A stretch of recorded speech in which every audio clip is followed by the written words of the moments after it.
On December 27, 2023, what began as a routine afternoon inside a McDonald's restaurant on Ralph David Abernathy Boulevard in Atlanta's West End neighborhood ended in a fatal shooting that would draw national attention. The victim was 30-year-old Tamanika Woods, a mother of 4 known to friends and family as Nene. Investigators allege that a dispute involving missing food escalated into a confrontation between customers inside the restaurant. According to police, 19-year-old Tinja Evans became involved in the conflict, which ultimately resulted in Woods being shot. Witnesses remained at the scene. Surveillance cameras captured critical moments, and investigators quickly began piecing together a timeline that prosecutors would later use to support criminal charges.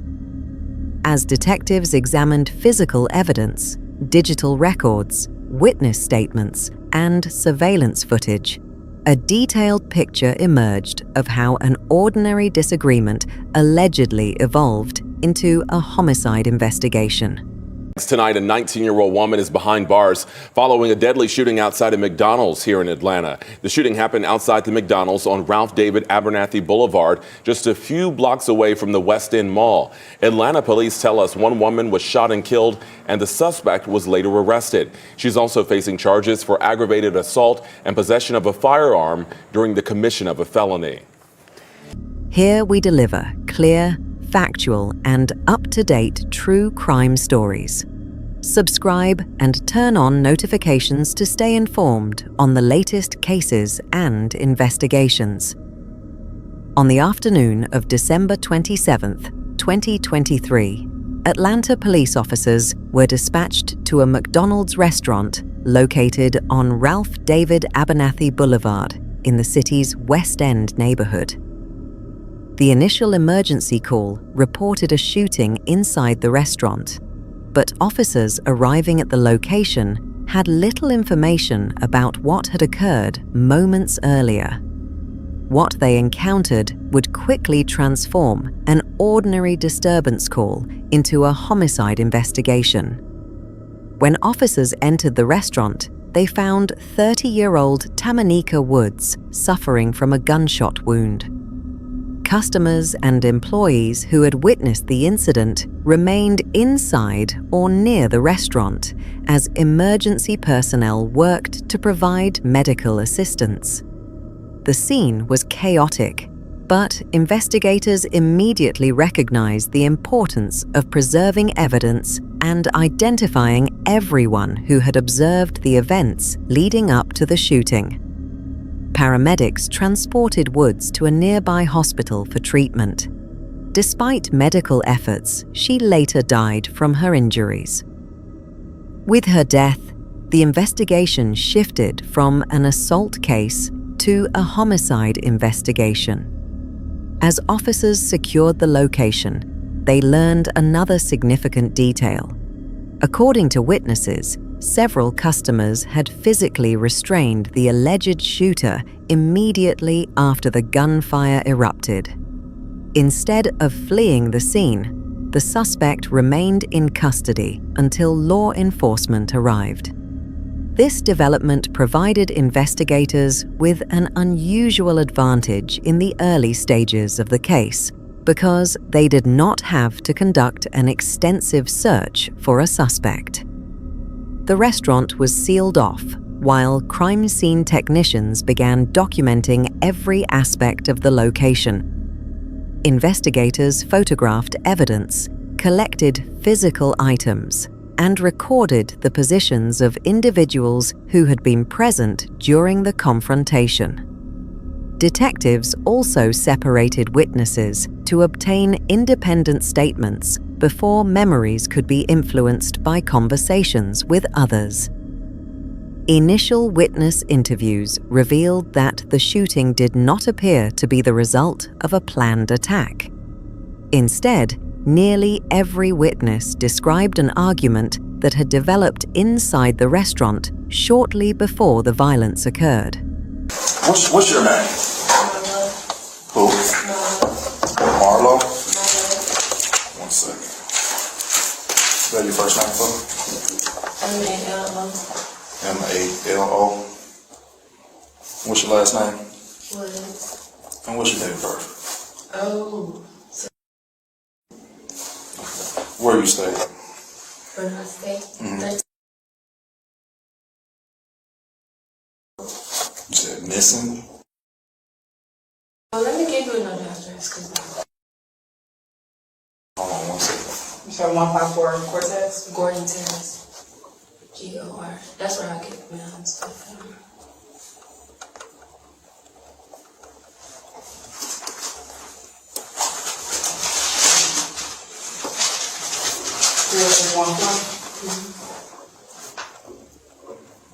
So how old are you?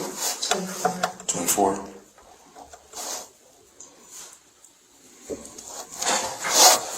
So that was a situation that transpired at the McDonald's off of Ralph McGill. And you was there during that time. What happened out there that led to this event? From the beginning, so we were in the drive-thru line, ordering food, trying to place 2 orders through the drive-thru.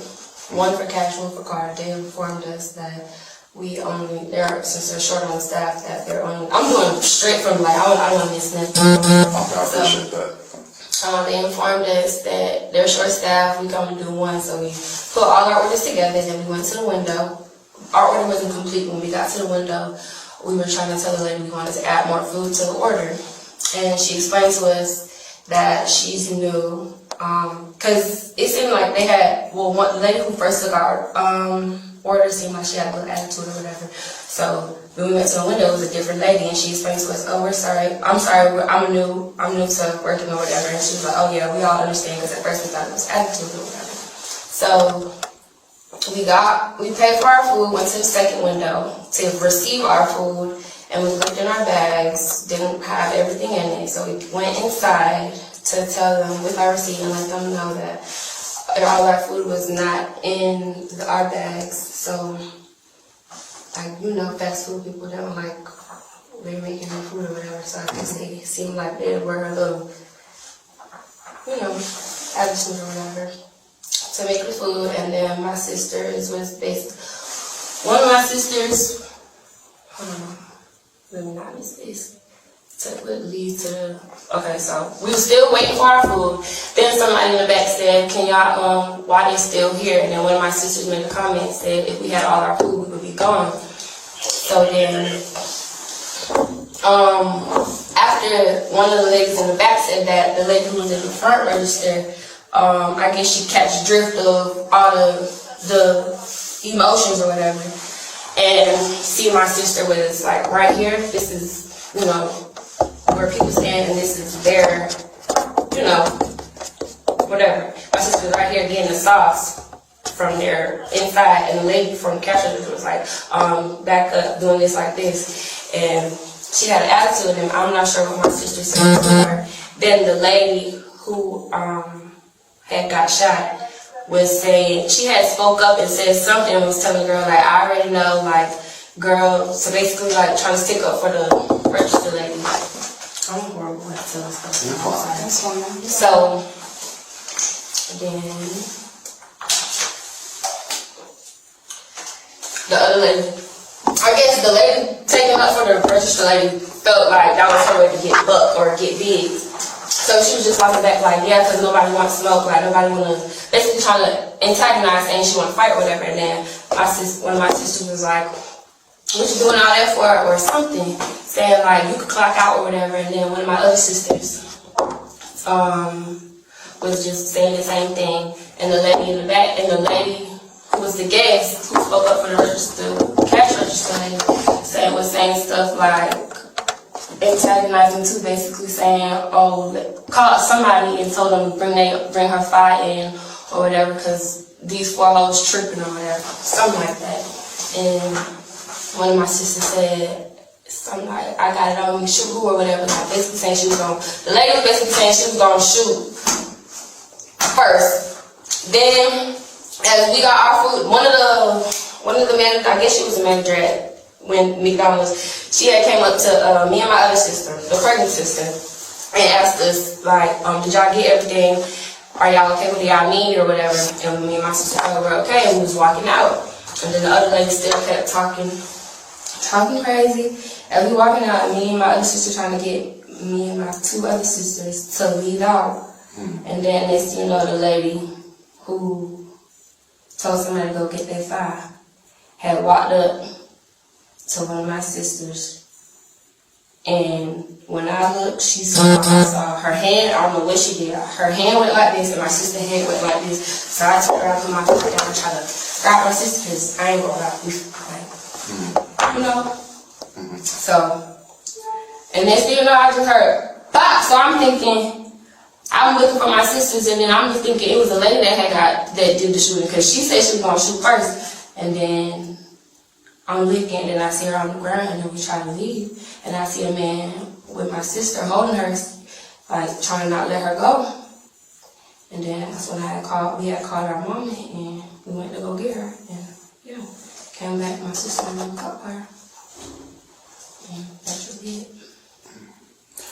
This man holding your sister, did you see him hold your sister down? Or what altercation was transpired between them two? I did.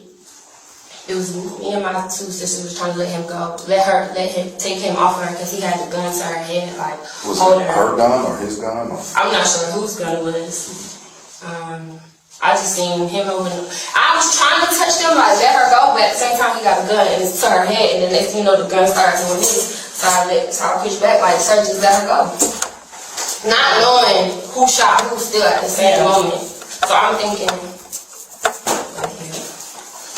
where did your sister get a gun from? I'm not sure where she got the gun from, but it was already on her. And you never seen it before? No. Investigators quickly focused on understanding how a disagreement between customers had escalated into a fatal shooting. At that stage, detectives faced several critical questions. What started the argument? Who was involved? What role did Tamanika Woods play in the confrontation? And most importantly, what sequence of events led to the moment a firearm was allegedly discharged inside a crowded restaurant? Those answers would emerge gradually as investigators examined evidence collected from the scene. Surveillance footage, witness accounts, and forensic analysis would eventually help reconstruct the incident minute by minute. What initially appeared to be a spontaneous altercation was becoming the center of a much larger investigation. The discovery phase established the foundation for everything that followed. Every witness statement, every surveillance camera angle, and every piece of physical evidence would contribute to determining how an ordinary afternoon at a fast food restaurant ended with a homicide investigation.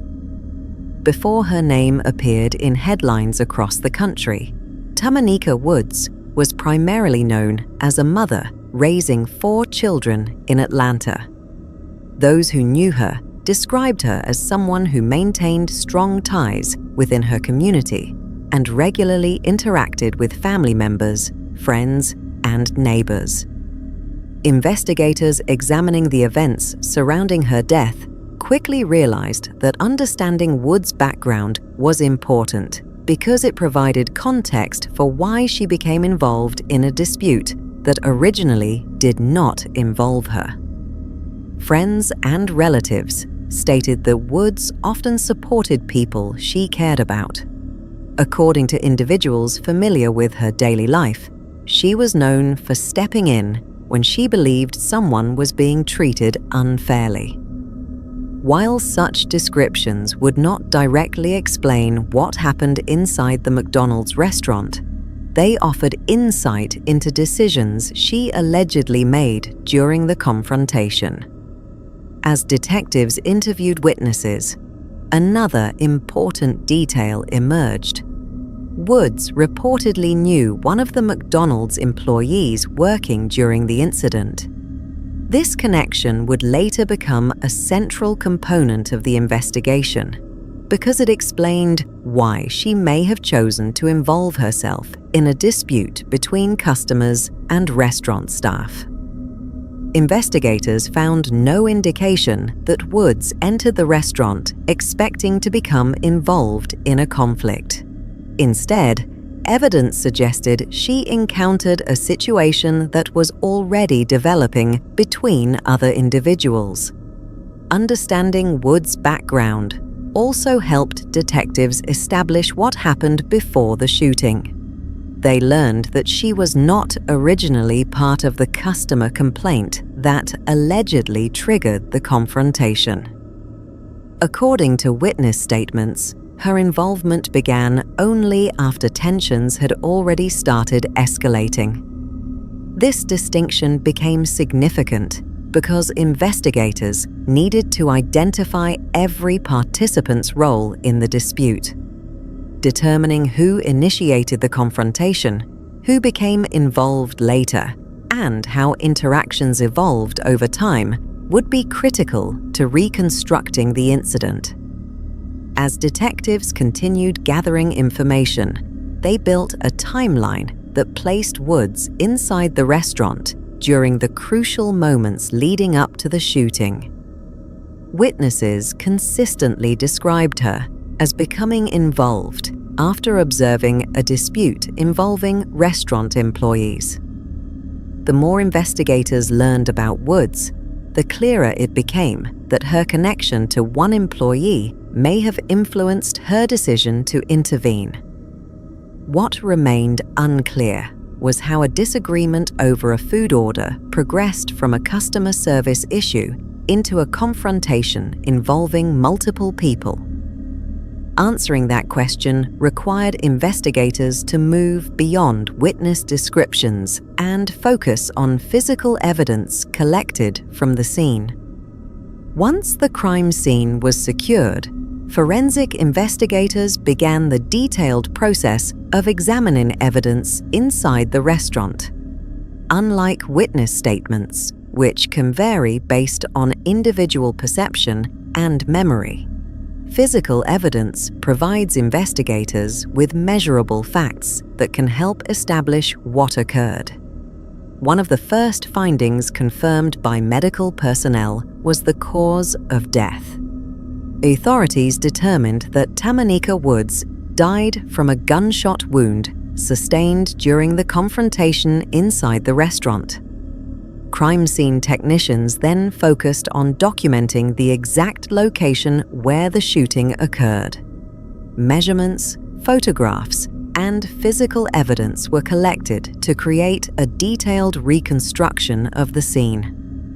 Investigators examined the firearm allegedly involved in the incident, as well as ballistic evidence associated with the shooting. Ballistic analysis helps determine whether a specific firearm discharged a particular projectile and can provide important information regarding the trajectory of a bullet. The restaurant's surveillance system quickly became one of the most valuable sources of evidence.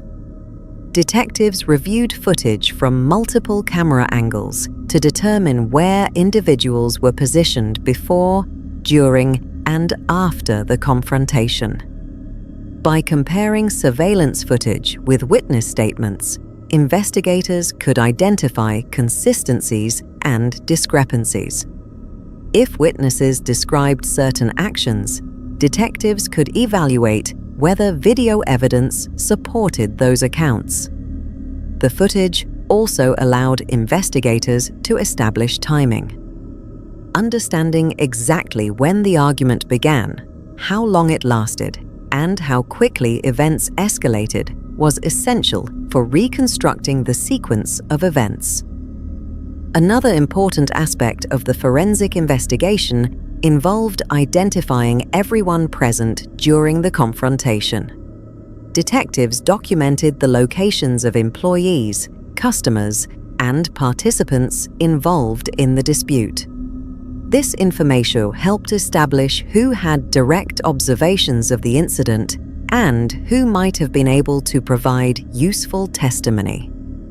The physical evidence collectively painted a clearer picture than witness statements alone. Rather than relying solely on recollections, investigators could examine objective information preserved through forensic documentation and surveillance recordings. As evidence accumulated, detectives became increasingly confident in their understanding of the incident's progression. The reconstruction suggested that the shooting occurred during a rapidly escalating confrontation involving several individuals inside a crowded public business. These findings would later become essential components of the prosecution's case because they helped establish a timeline supported by physical evidence rather than speculation. However, the forensic evidence answered only part of the puzzle. Detectives still needed to understand how the confrontation began and why tensions escalated to such an extreme level.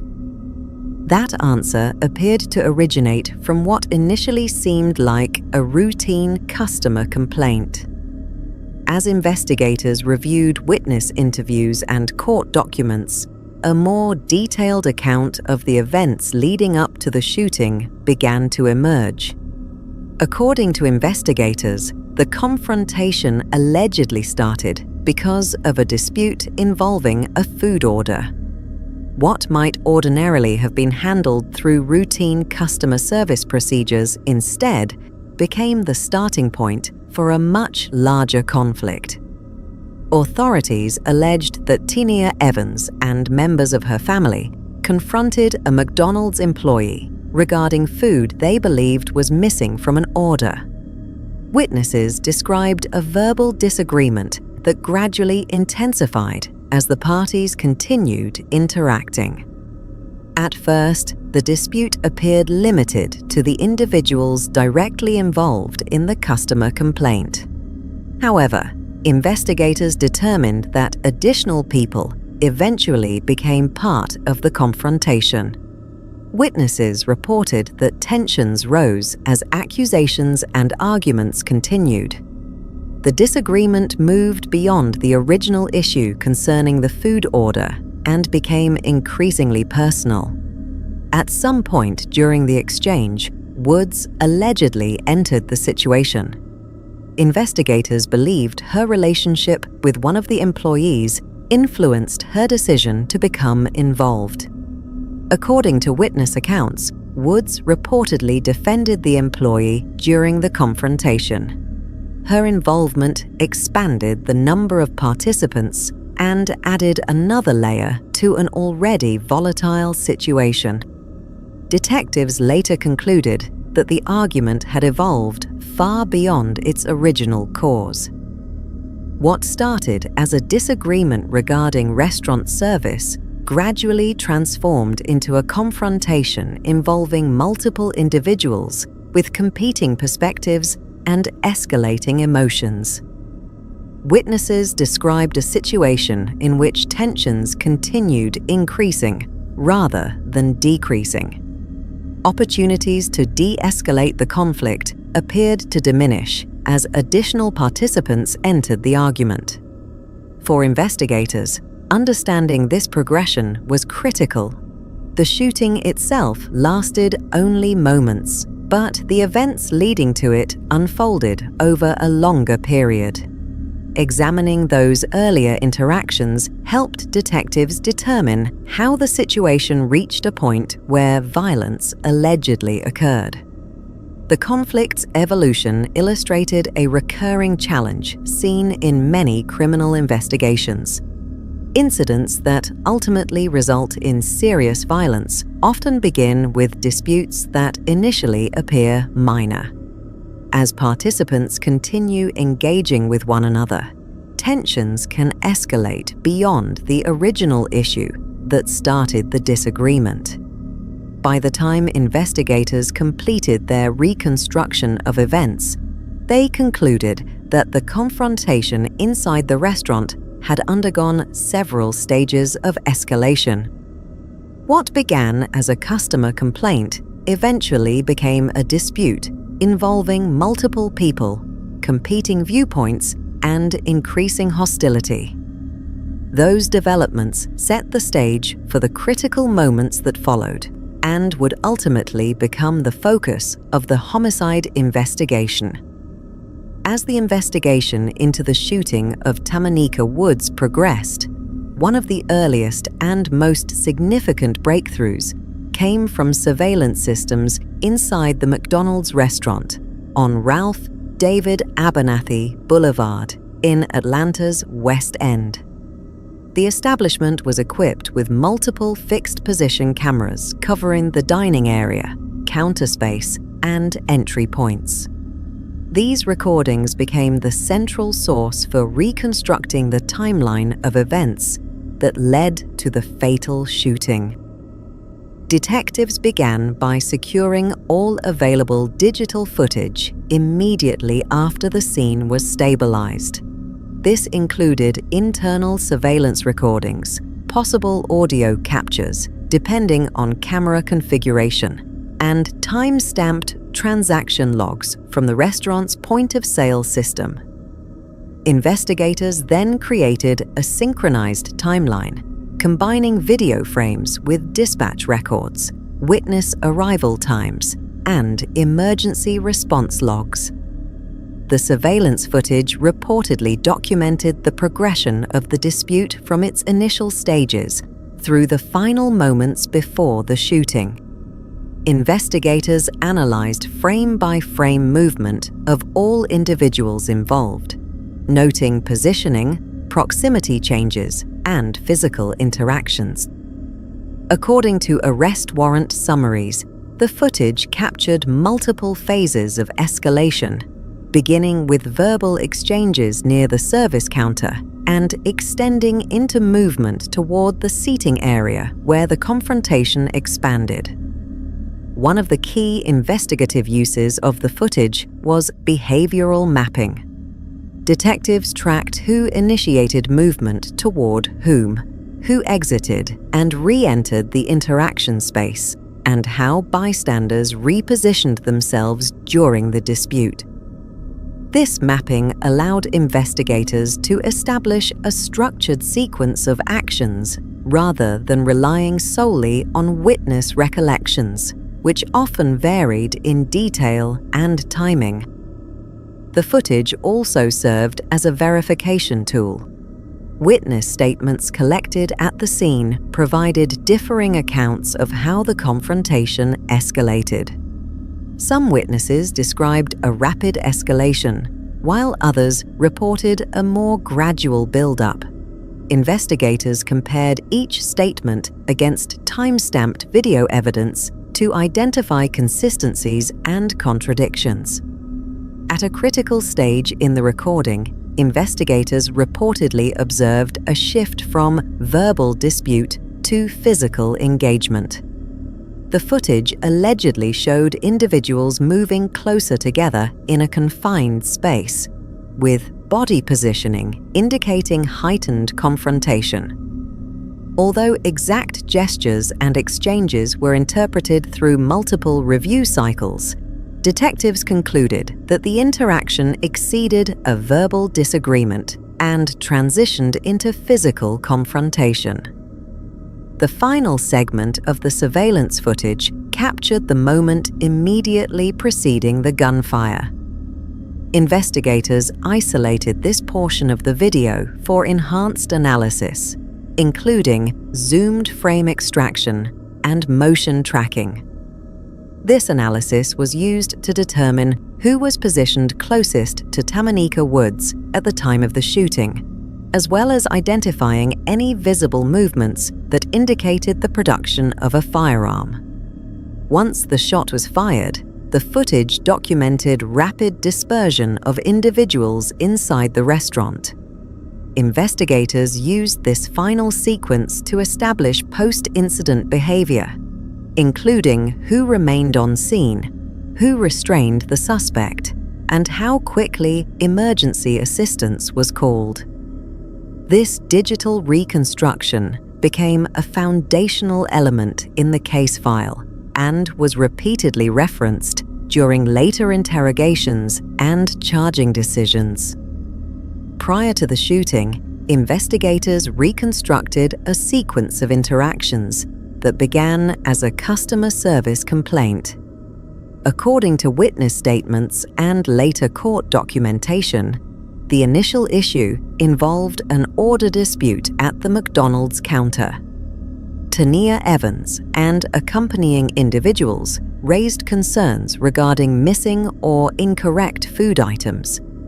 The interaction began at the service area, where employees attempted to address the complaint. At this early stage, the confrontation was classified by investigators as verbal and procedural, consistent with routine customer disputes.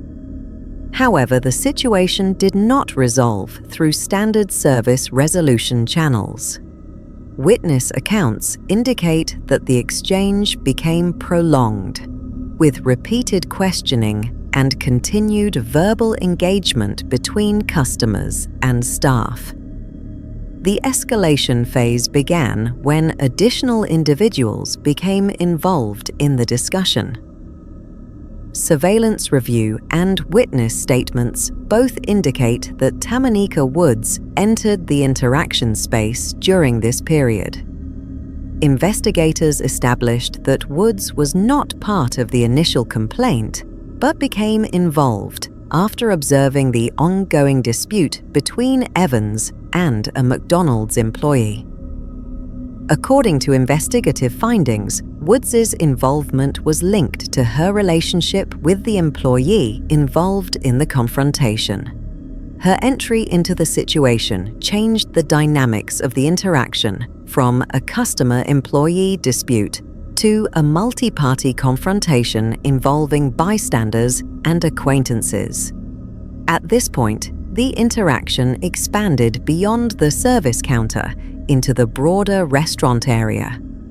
Witness statements describe movement away from the ordering station toward open floor space, where distance between individuals decreased and verbal exchanges intensified. Investigators used surveillance footage to track these movements and confirm spatial transitions. The escalation to physical contact occurred during this phase. While specific actions varied between witness accounts, investigators concluded that the dispute moved beyond verbal argument into physical engagement.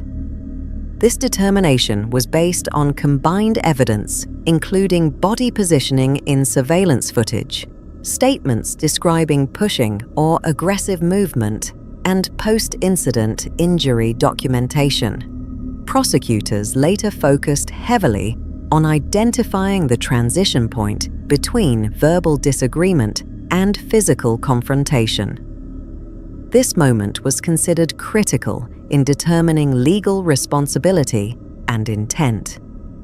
Investigators examined whether actions taken during this phase contributed directly to the conditions that led to the shooting. The environment during this escalation phase was characterized by close proximity interactions, repeated verbal exchanges, and limited separation between participants. Investigators noted that once physical engagement began, the opportunity for de-escalation diminished significantly due to spatial constraints and continued involvement of multiple individuals. By the end of this phase, the dispute had evolved into a multi-person confrontation inside a confined commercial space, setting the stage for the final sequence of events captured in surveillance footage. Following the identification of individuals involved in the incident through surveillance footage and witness accounts, investigators shifted focus to formal interrogation procedures involving Tania Evans. The interrogation process was conducted after preliminary evidence review had already established a working timeline of events.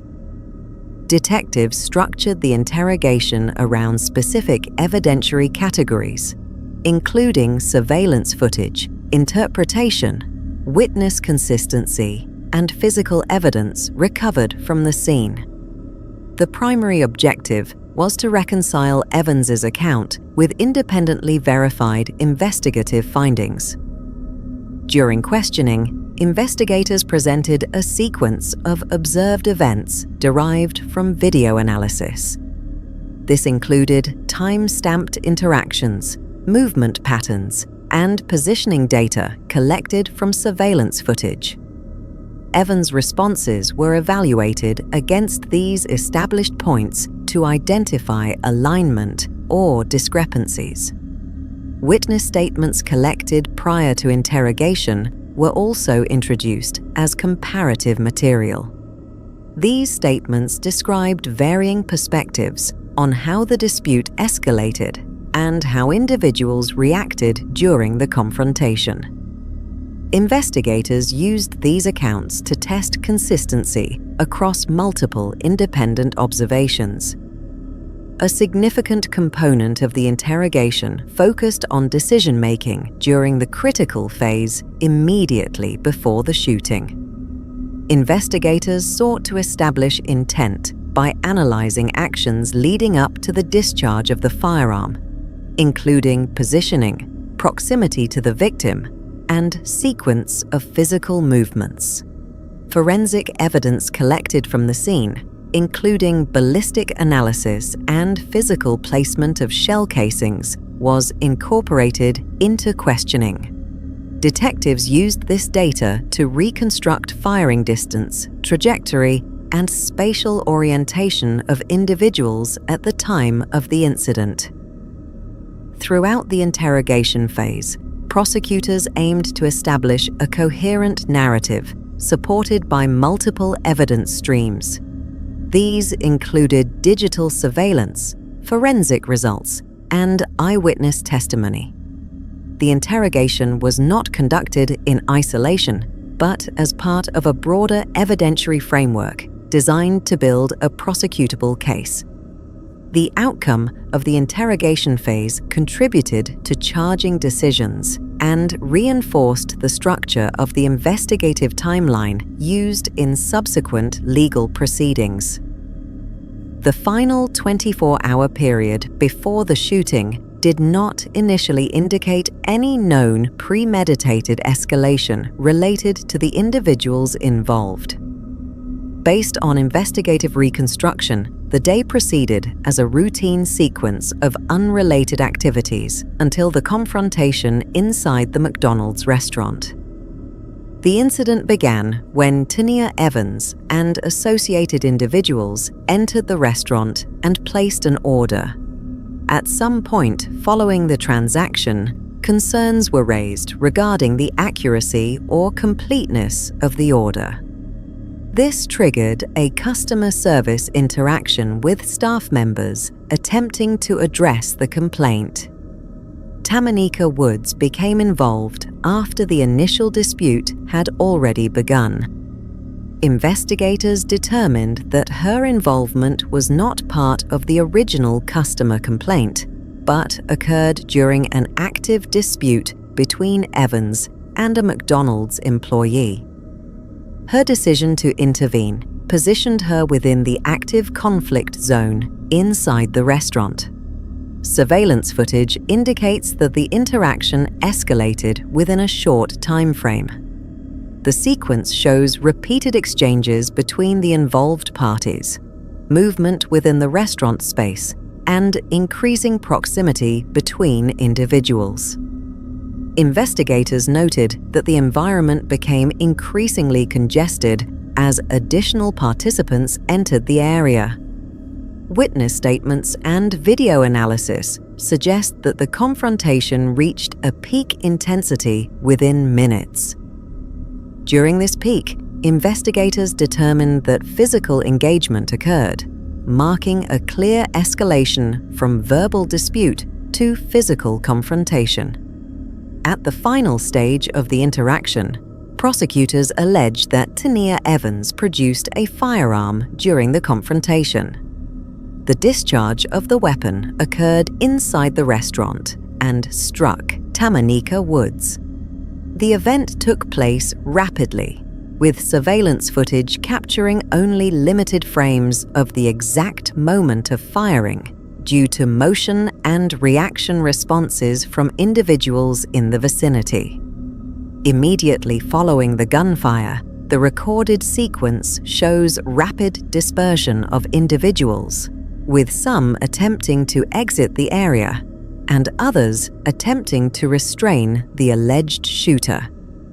Emergency response procedures were initiated shortly afterward, and law enforcement was dispatched to the location. The final 24-hour reconstruction concludes with the shooting event itself, which became the central focus of the subsequent homicide investigation. The combination of surveillance footage, forensic evidence, and witness statements established the foundational timeline used by investigators throughout the case. The arrest phase in the Tamanika Woods case developed quickly due to the immediate actions taken by witnesses and the availability of on-scene identification. Unlike investigations that require extended suspect tracking or multi-agency coordination over weeks, this incident produced an immediate point of custody. According to investigative accounts, individuals present inside the McDonald's location restrained Tania Evans at the scene shortly after the shooting occurred. This intervention ensured that the suspect remained in proximity to responding officers and reduced the need for a separate apprehension operation elsewhere. When Atlanta Police Department units arrived at the restaurant on Ralph David Abernathy Boulevard, they secured the environment first. Standard homicide response protocols were followed, including scene containment, separation of witnesses, and medical coordination for the victim. Officers then identified the individual restrained by witnesses as the primary person of interest. Based on initial statements from witnesses, combined with the physical positioning of individuals inside the restaurant, officers placed Evans under arrest without delay. Once taken into custody, Evans was transported to a detention facility for booking procedures.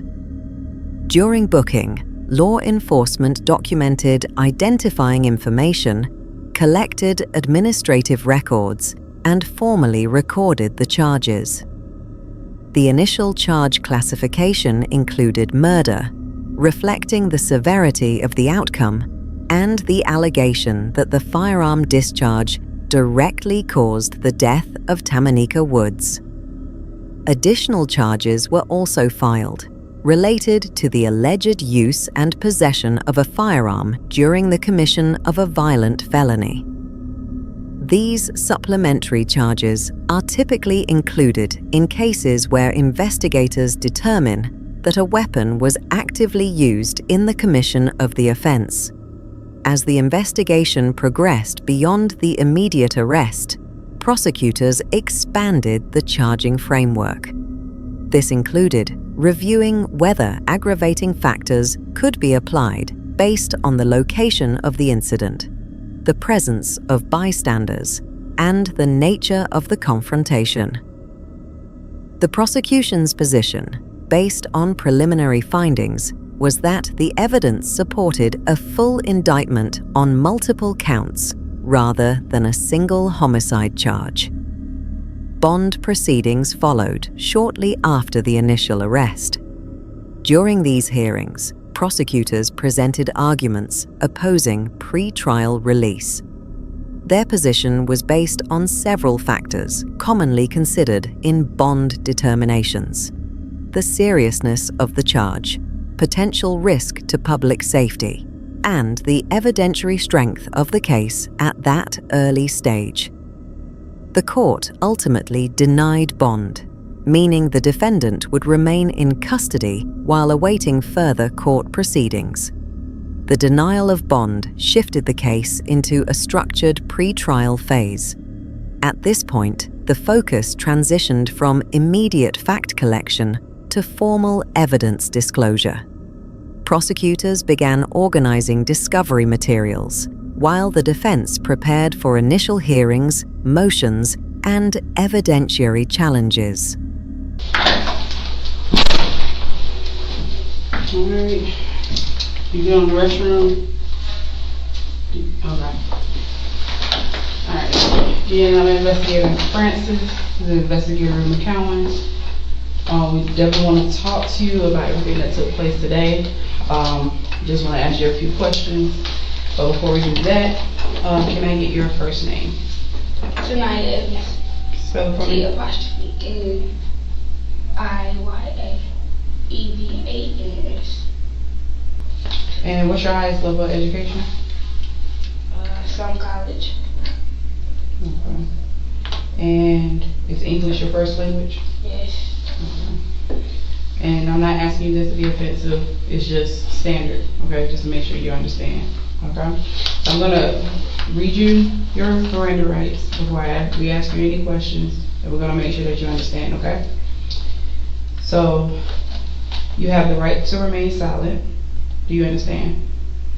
Anything you say will be used in court as evidence against you. Do you understand? You are entitled to have a lawyer now and have him present now or at any time during questioning. Do you understand?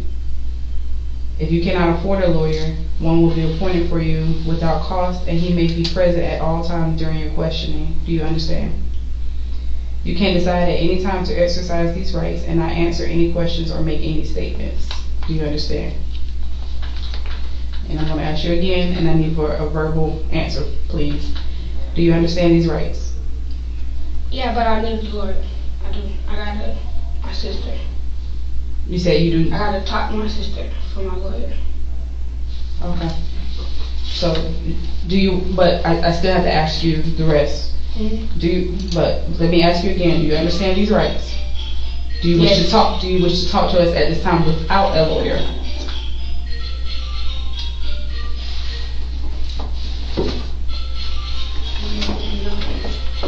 Okay. So, no. I can call my mama, like. Yeah, we've been waiting on you to call. Oh, please help me. I need a lawyer or something. Okay, so listen. Don't write no statements. We've been talking to lawyers already. They're gonna come down there and talk to you tomorrow.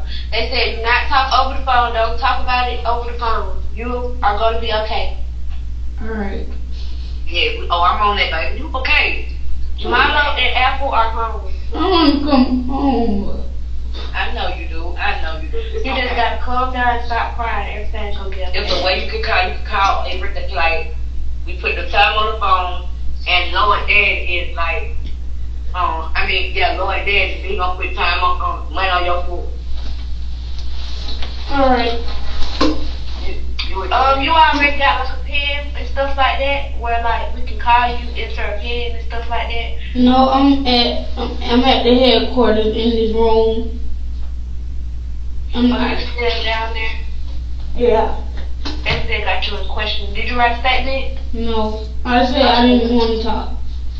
Yeah, that's good. Keep it like that. Don't talk until your lawyer talk to you. Renee Rockwell is your lawyer for the time being. Mama gonna bring her down there and see what they saying and stuff like that. She's gonna try to get you up on here and all that. So just be quiet. Don't talk about it with nobody. We know what happened. They already got to be. Yeah, we know what happened. Everything. Some other people been recording. That was in there. Everything is ours. It's gonna be all right. All right. You okay? No. I wanted to go. Oh, okay. Okay. Just gotta be strong right now so everything can get settled and stuff until we get everything situated. Oh, they want to talk to us. Alright. You got my number? Somebody. Yeah. Okay, you got mama number, you know about her? Yeah. Okay. Apple number 2? No. Yeah, you need to get Apple number 2. What is it? Your own phone number. Hold on. You know your own phone number, right? Yeah. Okay, because we got your phone right here, too. Hold on. And can you say they don't want? Yeah, everybody click in. So if you quit that, we can get I'm going to take my phone number 2. Alright.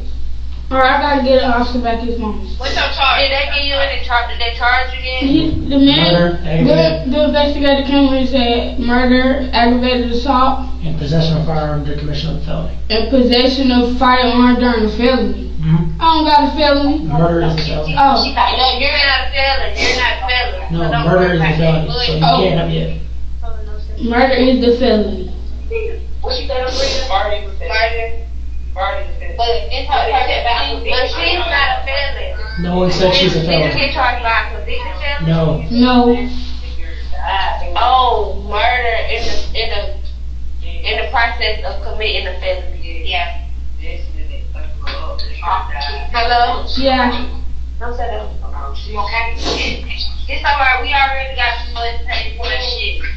Very good. You should keep your head up. They call my phone. Alright, I love y'all. So you do. No thinking. Yeah, no thinking. I love you too, twin. No thinking. The arrest phase, although rapid, established the procedural foundation for the entire prosecution timeline. The trial phase of the Tamanika Woods case centers on the presentation and interpretation of multiple categories of evidence. These categories include surveillance footage from inside the restaurant, witness testimony, forensic analysis, and investigative reconstruction conducted by law enforcement agencies. The prosecution's strategy is built around demonstrating a continuous sequence of events leading from the initial dispute to the final discharge of the firearm.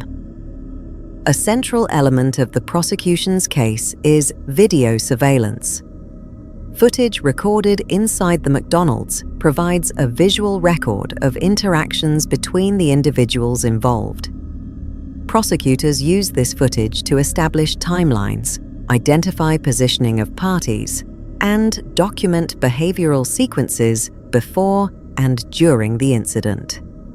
The video evidence is typically presented in segments during trial, allowing jurors to observe specific intervals, such as the initiation of the argument, escalation phases, and the moment of the shooting.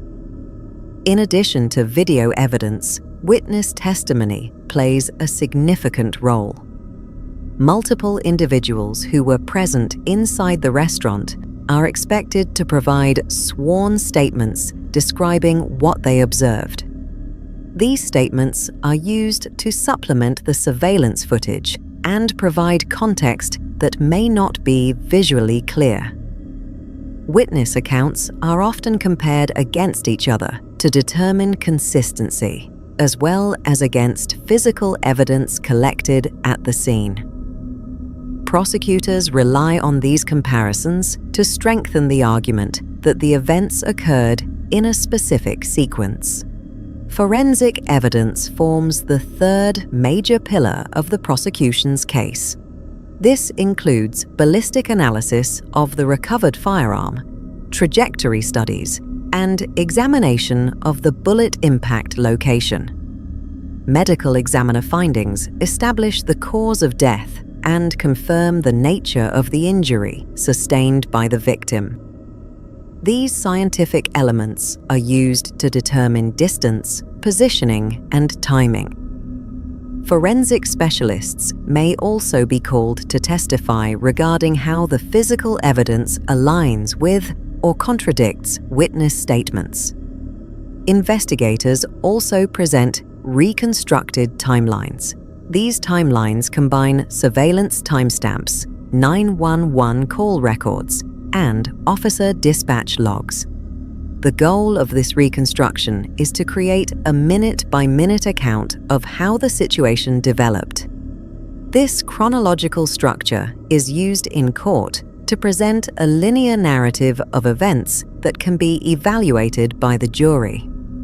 The prosecution's legal argument focuses on intent and causation. The central question is whether the discharge of the firearm was intentional and whether it directly resulted from the escalating dispute inside the restaurant.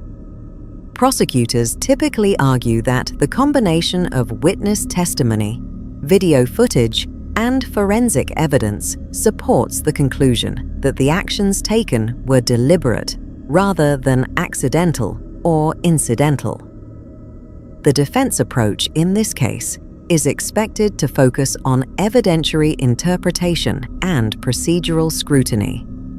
Defense attorneys may challenge the reliability of witness statements, particularly if accounts differ in key details such as positioning, timing, or verbal exchanges. Inconsistencies between witness recollections can be used to raise questions about accuracy and perception during a rapidly unfolding event. Another area of defense focus is surveillance interpretation. While video footage provides objective recording, it does not always capture audio clarity or full contextual detail. Defense attorneys may argue that certain movements or gestures captured on video can be interpreted in multiple ways. This includes disputing whether specific actions demonstrate intent or whether they could be consistent with confusion or defensive behavior during a chaotic environment. Forensic evidence is also subject to cross-examination. Defense experts may review ballistic reports to assess whether conclusions regarding trajectory and distance are definitive or open to alternative interpretation. Any ambiguity in forensic reconstruction can be used to challenge the certainty of the prosecution's narrative. Procedural conduct of the investigation may also be examined. This includes how evidence was collected, how witness interviews were conducted, and whether chain of custody protocols were maintained. If any procedural irregularities are identified, the defense may attempt to limit the admissibility of certain evidence or reduce its weight in court. During trial proceedings, the jury serves as the primary fact finder. Jurors are responsible for evaluating the credibility of witnesses, the reliability of physical evidence, and the consistency of the prosecution's timeline. The burden of proof rests entirely on the prosecution, which must establish guilt beyond a reasonable doubt. This legal standard requires that the evidence presented must eliminate reasonable alternative explanations for the events in question. The verdict phase concludes the trial after both sides have presented their arguments and closing statements. Jurors deliberate in private, reviewing evidence exhibits, testimony transcripts, and judicial instructions provided by the court. Their decision is based on whether the prosecution has met the required legal threshold. The final verdict determines whether the defendant is convicted on all charges, some charges, or acquitted. If a conviction occurs, sentencing follows as a separate legal phase where the court determines penalties based on statutory guidelines, aggravating factors, and prior legal history, if applicable. If acquitted, the defendant is released from custody in relation to the charges presented at trial.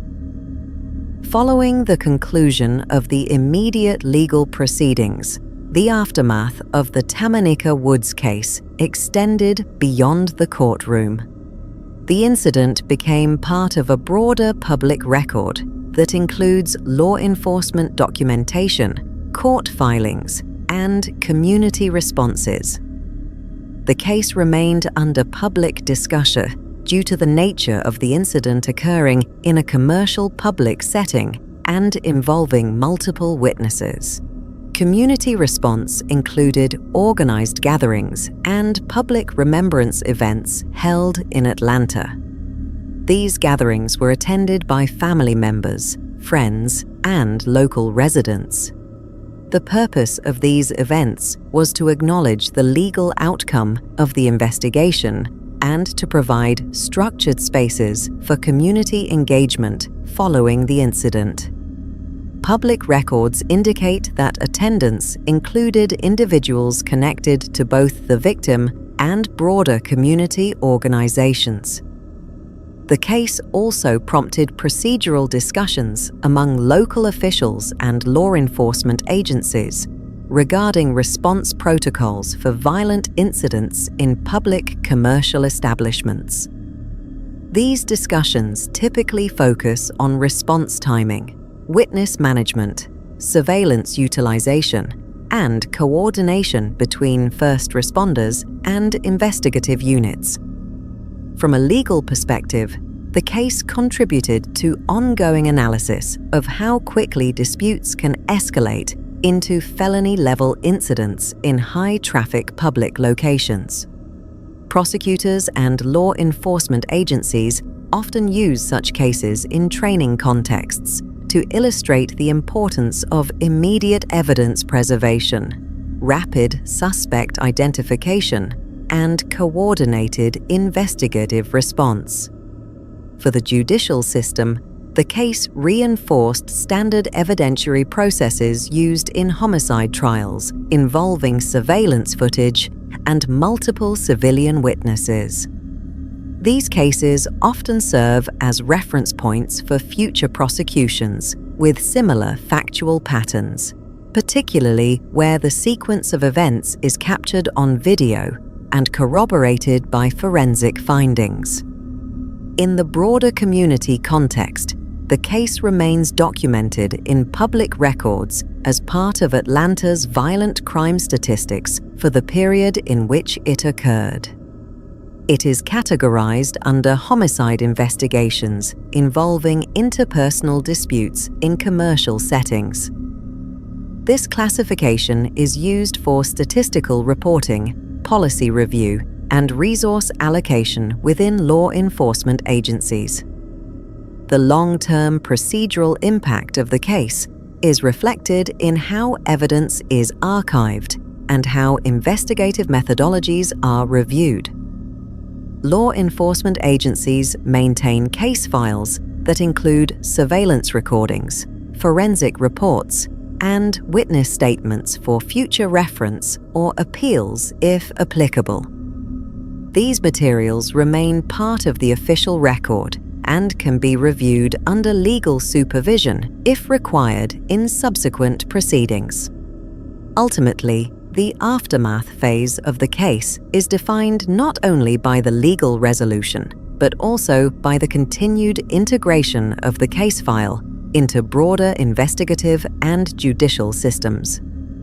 The documentation, evidence, and procedural outcomes remain part of ongoing legal and institutional reference frameworks used in similar cases.